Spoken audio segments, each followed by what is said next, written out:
Text, 2024 Media Accessibility Predictions, with Josh Miller and Chris Antunes. Logo, 3Play Media. Chris Antunes, co-founder and co-CEO, 3Play Media. Hello, we're the co-CEOs of 3Play Media. I'm Chris Antunes and have Josh Miller here as well. This is now an annual tradition. We look into the crystal ball each year at about this time and make a few predictions about the next year's video accessibility landscape. Text, what will 2024 bring for video accessibility? A crystal ball reflects traffic in buildings at night. So we have 7 exciting predictions for you this year. Josh Miller, co-founder and co-CEO, 3Play Media. All right. Josh for number 1. Number 1, the government will move quickly ahead of the next election cycle to make decisions on proposed laws, including the ADA updates, the CVTA, and FCC updates around accessibility requirements and the use of AI. So we have an administration right now that is really in tune with accessibility requirements and the need to make sure that our laws are in tune with that. The ADA, for example, is several decades old now and needs to be brought up to date with today's digital reality. The CVTA is an extension of the CVAA and related to a number of the FCC regulations. And all of these are coming together to really look at, when it comes to video accessibility, what is good enough, what are the requirements, how much content should be accessible, and then what is the role of AI in all this? Is AI actually a viable solution? So we're looking forward to these decisions and expect to see some very real changes in the next few months. It's a great segue to prediction number 2, which is that 2024 will be an evolutionary rather than a revolutionary year for AI. So what do we mean? Obviously, 2023 saw an explosion of new AI-based models.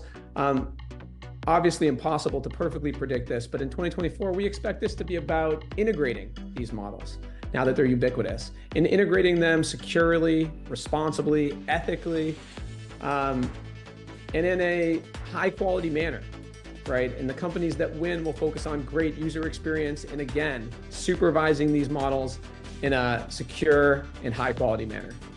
All right, tied to the AI conversation, number 3, dubbing will finally arrive as a viable globalization path in the corporate space. All right, so what does that mean? Some of the models that Chris was just referring to around voice quality and voice AI capabilities really make it possible for dubbing to be applied to more video and to do it in a way that is actually decent enough for human consumption and is cheap enough for it to actually be a viable path for video publishers. Because in the past, dubbing has been extremely expensive, and this offers a new opportunity for different types of content to be dubbed so that they can be consumed in different ways and potentially more engaging ways around the world. Switching gears for prediction number 4, the NAD versus SiriusXM lawsuit will be resolved in 2024 and will not only establish precedent in the podcast space, but also on acceptance of ASR. So for those who've been following along with this lawsuit, it got started at the end of 2021. There have been starts and stops. The next major milestone internally in the case is scheduled for May right now. So we do sort of optimistically expect this to be resolved by end of year, one way or another. Obviously, there are hundreds of millions of podcast episodes a year, and it's a growing segment. So this is a critical lawsuit for setting precedent and sort of the ground rules for this massive and growing industry, and how the deaf and hard of hearing community will be able to or not engage in this medium.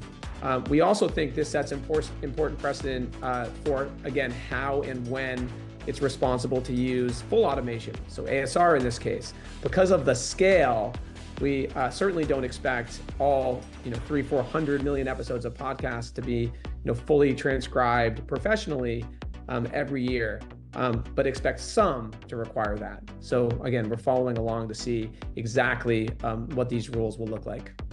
So I certainly have a few podcast favorites that I hope will be transcribed soon, but I'm sticking on the international game here with number 5. production studios and major streaming providers will turn more and more to international content and distribution opportunities. So we started to see this a little bit this year, Netflix being front and center in their international studio work and actually producing content abroad. Some of this is definitely spurred by the actors and writers strikes and what happens when you're stuck with content or kind of stuck in a domestic production cycle. You need to figure out how can we either distribute what we already have or start producing content elsewhere. So I think we're going to start to see this more.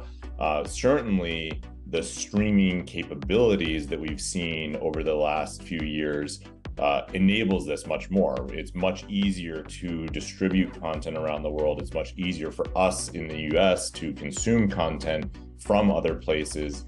So it's a very real and viable opportunity for publishers to pursue. So picking up on that dubbing theme, prediction number 6. With AI improvements in voice output and image description that we saw in 2023, we'll see AI-powered solutions emerge for accessibility products like ASL, dubbing, image description, and audio description.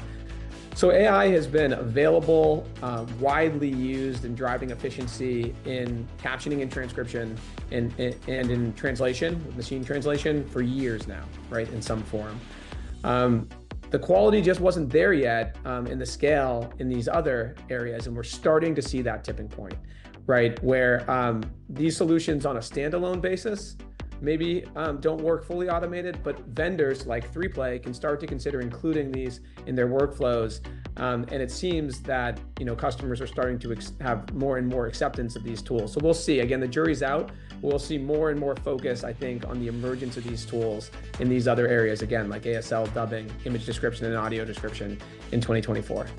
All right, so we've had a number of predictions around the market and technology and capabilities and kind of where the market's going. This last one is about the users. So number 7, Gen Z students and employees will expect closed captioning by default to be present in all videos they consume.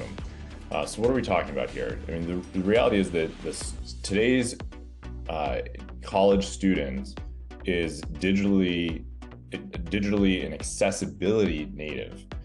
They are used to seeing content with captions available on all the streaming providers because it's now almost by default available. And they're used to using them as well. And so when they go into the classroom and they see that they have video available in their classroom, they expect that captions are available. Related to that is that many students have unreported disabilities. In fact, we're seeing it in the workplace as well. And so there's a study done by the Center for Talent Innovation that showed that 30% of working professionals have a disability, but only 3.2% are reporting a disability. So there's a lot of people with hidden disabilities and cognitive disabilities that actually would benefit greatly from having things like closed captioning and transcripts available with their content. And we're going to start to see that request actually come up more and more, and that there's going to be more of an expectation for content to be accessible at all times. Text. That's a wrap on 3Play's 2024 media accessibility predictions. Time-lapse, clouds move in a blue sky and traffic on a busy street in a city with skyscrapers. So that's it. That's our 7 for 2024. Hopefully we can look back at this time next year and see how many we got right, but we're really excited for the year, and I think there's a lot of great momentum in this space. Absolutely. Always fun, Josh. Logo, 3Play Media. On the left, a subscribe button around the side the 3Play logo. Text next to 2 blank boxes, more video accessibility. Allied podcast, text, www.3playmedia.com. Icons, Instagram, Facebook, Twitter, LinkedIn.